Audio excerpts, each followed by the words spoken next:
On his big boy, A heavyweight. heavyweight boy, and Tank hit that nigga. He hit him so hard that he was on the top of the rope, just like. It allowed Jake Paul's brother to be in there and be able to last with a smaller man, a smaller, older, greater fighter who's mostly was concentrating on defense more than just off. Gervonta Davis has stepped up his training like never before as he gets ready to face Jake Paul. Lately, he's been sparring with heavyweight fighters and giving it everything he's got. Reports say the lightweight star has been trading blows with much bigger opponents, matching their strength and testing their limits. During one intense session, things got so heated that the heavyweight sparring partner looked shaken after Davis landed a powerful shot that echoed across the gym. It's clear that Tank Davis is in full fight mode, and every punch shows he's prepared for whatever Jake Paul brings to the ring. I know you're right. But tell people what happened. Man, I was about to spar. Before I was about to spar Tank, he was sparring his big boy. A heavyweight. Heavyweight boy. And Tank hit that nigga. He hit him so hard that he was on the top of the rope, just like. Gervonta Tank Davis is once again making headlines, this time by going toe-to-toe with heavyweight fighters in intense sparring sessions. Though he usually competes in the lightweight and super lightweight divisions, he's showing that real power isn't about size. Recent training clips reveal him throwing lightning-fast combinations, moving sharply and making bigger opponents uncomfortable. His control of distance, slick counters, and precise timing show how focused he is this camp. Every punch and every defensive move prove he's sharpening both his power and endurance to handle stronger, heavier fighters. It's all part of his plan to be fully prepared for Jake Paul, and it's clear that Tank Davis is building up to something explosive. Look like you're playing pool with a short stick. Ball in between them, Punch when he punch, yeah. Punch when he punch. Punch when he punch. Yep. They ain't stopped firing. We slowed down. Now we're gonna commence firing again. That's what we do. We reload and come back. Yeah, you ain't gotta get close, Tank, because we know you're scared to get close. Get close, Tank. Keep rolling, Cam. All the way down the road. Come. Despite the big size difference between Gervonta Davis and his sparring partners, Tank keeps testing himself against fighters who are much heavier. These sessions aren't about brute strength, they're focused on precision and control. Davis is perfecting his ability to manage distance, set the pace, and stay explosive even under pressure from bigger opponents. His team says this training helps refine his timing, angles, and awareness in the ring, all crucial for handling Jake Paul's unpredictable style. Davis knows Paul's main advantage is size, so by working with heavyweights he's taking that edge away before fight night. It's a smart, confident plan that shows he's ready for anything once the first bell rings. Tank Davis releasing footage of him training and sparring with the heavyweight ahead of his showdown with YouTube sensation turned professional boxer Jake Paul that's set to take place November 14th in Atlanta, Georgia at the State Farm Arena. Tank Davis is 5'4" and he weighs in at 135. His last fight, he actually was 133 pounds. Jake Paul is 6'1" with a 76-inch arm reach, and he weighed in at 199 pounds his last fight. And fight before that, he weighed in at 224 pounds. Gervonta Tank Davis has a 67-inch arm reach. This is why this fight has to be ruled an exhibition and not a real professional boxing match, because no boxing commission would sanction it. Let me know what y'all think about this. As you see, Tank Davis is using and working on movement. Let me know. Former UFC fighter and analyst Chael Sonnen didn't mince words when talking about Gervonta Davis's upcoming fight with Jake Paul. He said this bout isn't just entertainment, it's a test of what real boxing stands for. Sonnen believes Davis now carries the responsibility to show that true boxing comes from skill, precision, and years of hard work, not social media fame. While Jake Paul has helped draw new eyes to the sport, Sonnen insists it's Tank's job to remind everyone what real talent in the ring looks like. To him, this fight is more than a contest, it's a statement. A knockout by Davis, Sonnen said, wouldn't just be a win, it would prove that technique and legacy matter more than hype and followers. It truly is. Which is to let anybody know that's listening that it doesn't make any difference, that boxing is a real sport. My skills versus your skills, of which I am an abundance of and of which you have none of. My life's commitment and dedication versus a second or third or fourth thought in the world of priority on your list. And I used to believe those things. Now, I go back far enough in MMA that I've had my eyes open a number of times. The fact that karate was so incredibly useless, or the fact that Jeet Kune Do was so incredibly useless, like these were not things that I would have bet on when I was in high school. As a wrestler at that time, I would not have assumed that I would fare well in a fight against somebody that knew Kung Fu. We had all been falsely led through Hollywood. Not through competition, not through sport, not through understanding of the game, but just through Hollywood. We were told that those guys were the most dangerous guys. So, we then eventually get up to Conor McGregor versus Floyd Mayweather, which had a weight discrepancy, but it was very small. As fight week nears, new footage shows Gervonta Tank Davis pushing his training to the extreme, going head-to-head with heavyweight fighters in camp. These aren't light workouts, they're intense sessions meant to push him beyond his limits. His trainers say the goal is simple. If he can handle pressure from bigger, stronger men, the actual fight will feel slower and easier. Sparring with heavyweights forces Davis to sharpen his defense, improve head movement, and master how to deliver power efficiently. Each round boosts his confidence and instincts, proving that even against much larger opponents, his precision, speed, and timing make all the difference. It's an unusual but smart strategy that shows he's taking Jake Paul seriously and preparing for every possible challenge. There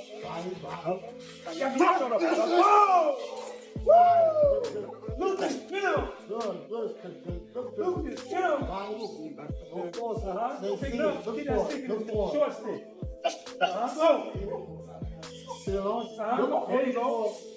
There you go. Relax. See everything go. Everything come.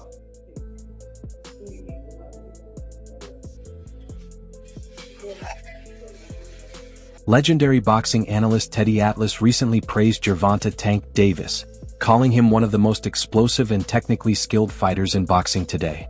Atlas addressed the talk about Jake Paul's size advantage, and dismissed it entirely.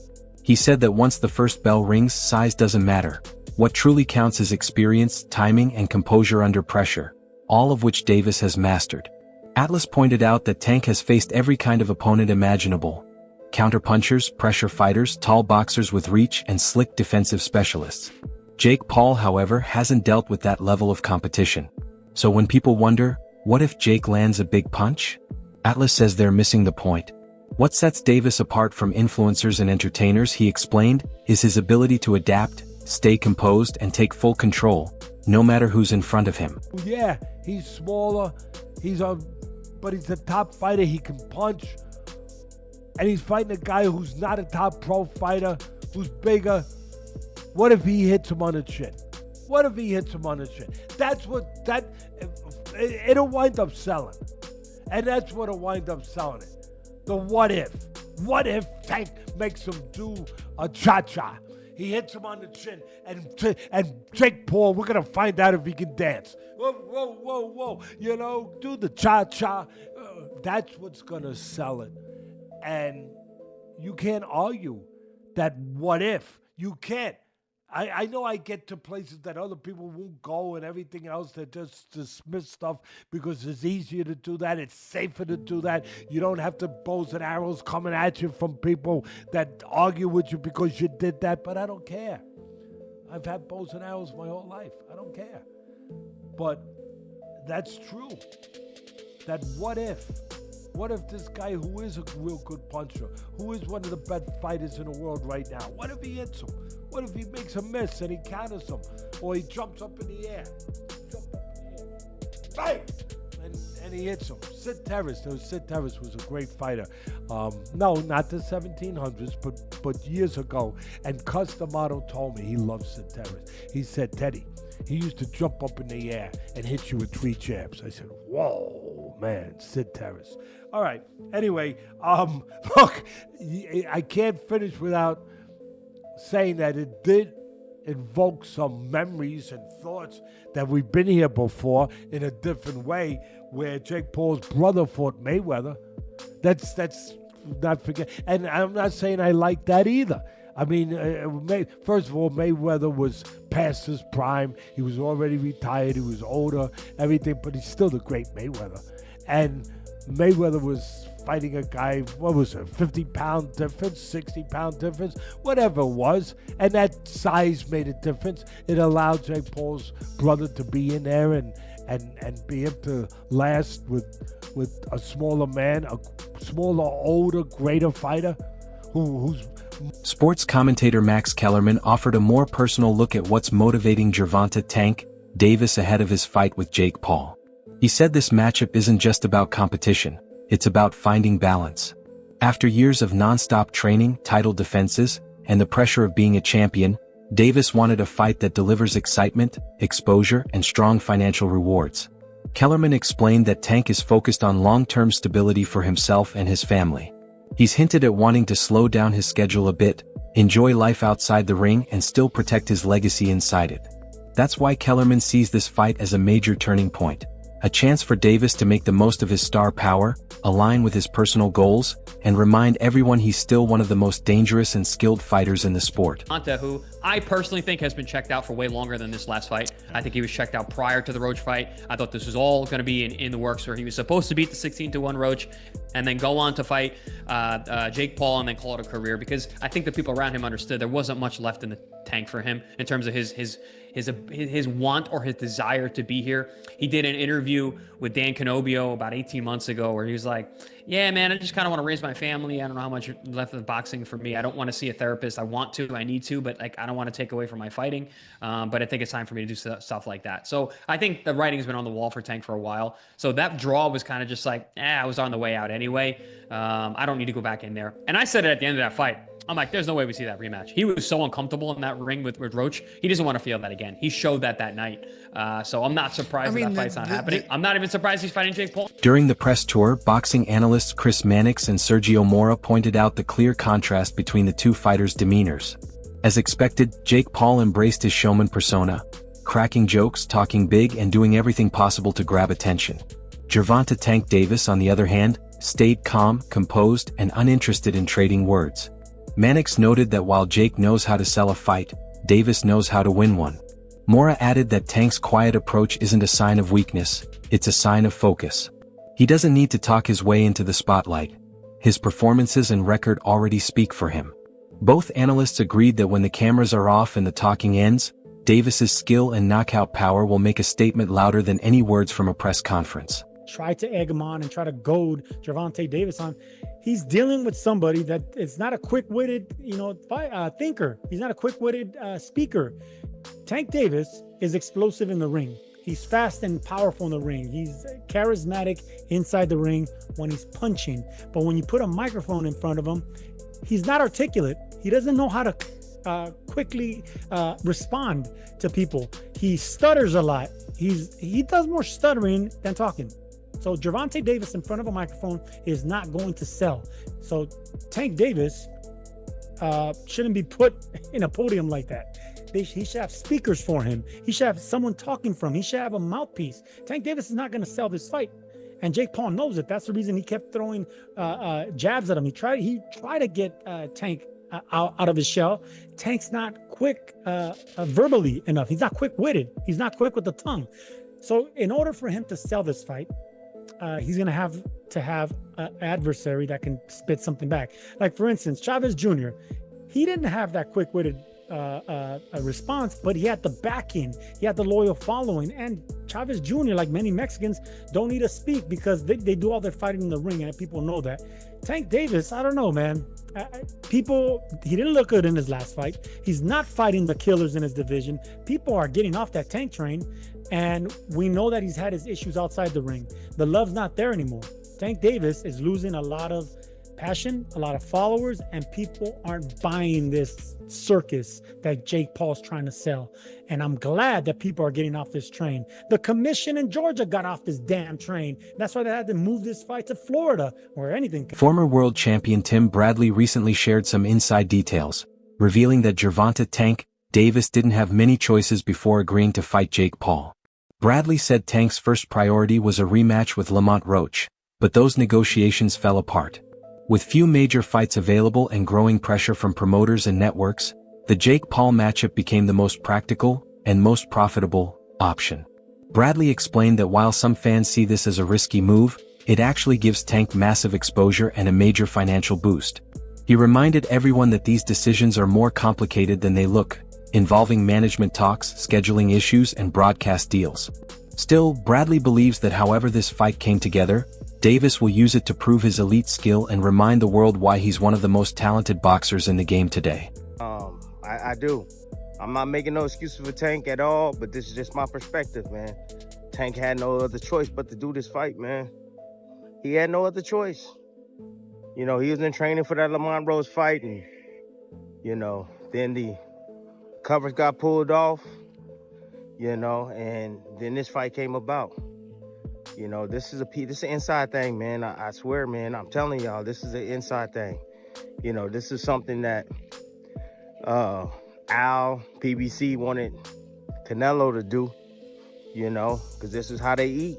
This is how they gonna eat. This is how they gonna recoup, you know. As you know, PBC, they got no legs to stand on, man. You know, money going out, not enough money coming in. They got to spend their own bread, you know, for everything, you know, for everything. So, you know, they need money coming in. And their guy, Canelo, left. He with Turkey now. They wanted Canelo to do this fight. And now Tank is obligated to do this fight, man. Again, to save PBC. I promise y'all, man. I'm telling you. You know, Tank was already signed up to fight Roach rematch. He was already signed up, you know. You could just tell, man. I can tell, you know. Yesterday, listening to the press conference, I saw, like, I don't know what it was. It was something with Jalen Love, and it's like a secret. After the press conference, fans began debating Gervonta Tank Davis's mindset ahead of his fight with Jake Paul. Many pointed out his calm demeanor, quiet attitude, and how he didn't react to Jake's usual trash talk. Some saw it as intense focus, while others thought he looked detached or uninterested. The visible size difference between the two fighters only fueled more discussion about whether the matchup was truly even. People expected Tank to fire back verbally, but instead he stayed composed and distant, likely saving his energy for fight night. Those close to him have made it clear that his silence is part of the plan, not a lack of motivation. He's blocking out distractions, conserving his mental focus, and staying away from the theatrics that don't win fights. For Davis, the real statement won't come from words, it'll come in the ring. Gervonta Davis in that press conference, and I really don't know how to feel about that. And to be honest with you, I still don't understand how boxing even allowed this to be made. Like, I don't. Like, dog, this is not an overstatement. Like, literally one of the core pillars holding up boxing is like this literal, like, fake superiority complex that they have over literally every other combat sport. Despite literally being the least effective main combat sport there is. Brother, kickboxing, Muay Thai, Brazilian Jiu-Jitsu, wrestling, brother, I put judo over I put boxing. In terms of practicality of combat, oh yeah, 100%. Brother, if Jake Paul makes it competitive against Gervonta Davis, I'm looking at this like, brother. Oh, well, weight difference, brother. Gervonta Davis has been training his entire life. I'm sorry, bro. It's bad enough that the fact that if this was under any other combat sport, this would literally be like one of the most one-sided matchups of all time. And it wouldn't be in favor of Davis. No, dog, if you did this under an MMA rule set, oh my gosh, bro, Paul cooks Gervonta. It's not close at all. Like round one finish level. Like, understand this, Gervonta Davis versus Jake Paul is taking place in literally the only combat sport where Davis should win. I'm still shocked that they allowed it to be made. Because, like, there's no upside. If Jake Paul beats Gervonta Davis, now we're kind of looking like, wait a minute. What? Like, brother, don't forget. I still think it's a horrible look that Tyson Fury couldn't finish Francis Ngannou. That is so bad. Well, Francis Ngannou's a great boxer. Francis Ngannou, no joke, is one of the worst boxers to ever be in the UFC. He just has absurd power. No, look at the technique of Francis Ngannou. It's not that good. It's carried by power. Like, going into the, like, I'm hyped, but it's also, I'm looking at this like, bro, Gervonta has to finish, bro. While Jake Paul has often been criticized for turning boxing into entertainment, some of that attention has recently shifted toward Gervonta Tank Davis. Critics claim that by accepting this fight, Tank might be supporting the same influencer boxing wave he once spoke against. Fans who hope to see him face top-ranked opponents argue that this matchup leans more toward spectacle than legacy. But others view it as part of boxing's tradition, a sport that has always blended athletic competition with showmanship, from Muhammad Ali's charm to Floyd Mayweather's marketing flair. For Davis, this fight is about restoring that balance. It's his chance to prove that in today's crossover era, skill, discipline, and ring intelligence still define greatness. If Tank dominates Jake Paul, it won't just count as another victory, it'll send a clear message that while boxing keeps evolving, true craftsmanship will always rise above the hype. Jake Paul's doing exactly what he's supposed to do. He's a Disney Channel kid, YouTube star, turned boxer. Of course, he's going to make these stupid spectacle matchups. He doesn't care about his career, his legacy, or the sport. Meanwhile, we have Tank Davis, the heir apparent to Floyd Mayweather and Adrian Broner, who has real talent. And if he was actually consistent in the ring and was willing to get in with some of the best fighters in the world, he could be top 3 pound for pound best fighters in the sport. But instead, Tank just wants to hold up his division for 5 years and make a mockery of the sport, especially with... That's all for today's video. Make sure to stay tuned for more updates and I'll see you in the next one.